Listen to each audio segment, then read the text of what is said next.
Article 97(1)(g) of the Constitution states that a member of Parliament shall vacate his seat in Parliament if he leaves the party of which he was a member at the time of his election to Parliament to join another party or seeks to remain in Parliament as an independent member.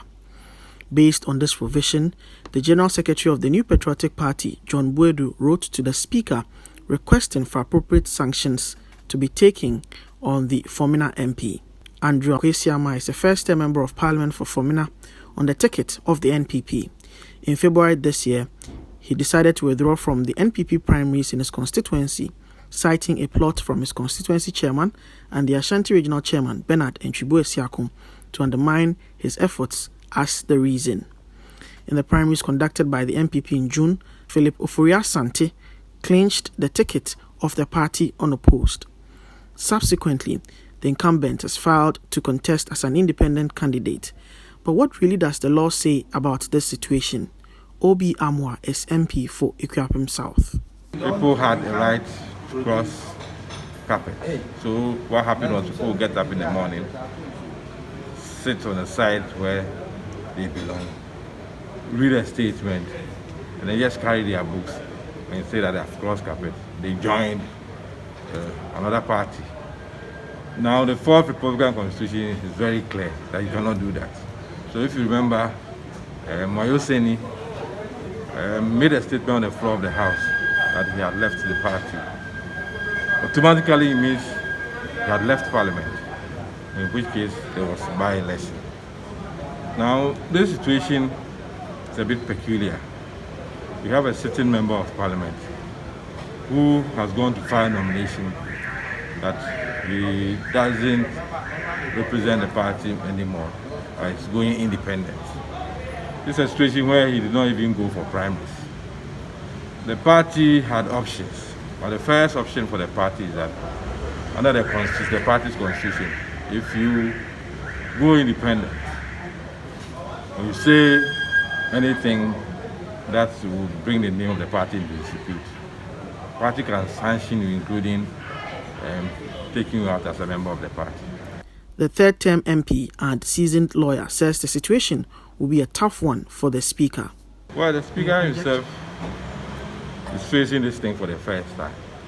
He will look at the Constitution first and our standing orders, and then may decide to either get a committee to look at it, or may look at the rules here and elsewhere and decide that he pronounce on it. And then it's for the MP to also defend himself as to why the party should still see him as their rep.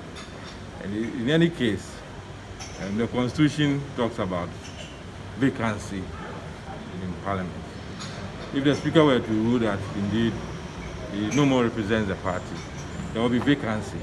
Except that the Constitution also says that if the vacancy occurs within, let's say, 3 months before elections, there will be no by-election.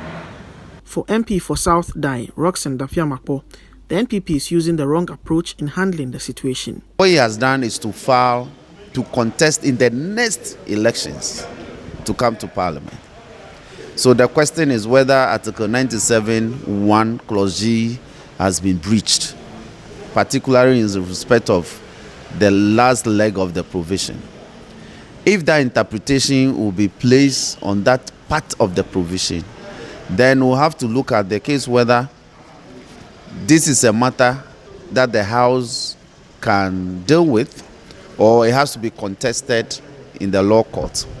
He further indicates that the incumbent can resolve the issue in court if Parliament decides to declare his seat vacant. If he also decides to contest any decision by the Speaker to demand that he vacates the House or vacates his seat, he has to go to the High Court.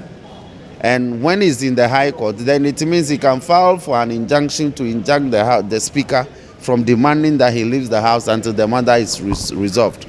And if that happens, the final determination of the case cannot happen before 7th December 2020, by which time elections would have been held.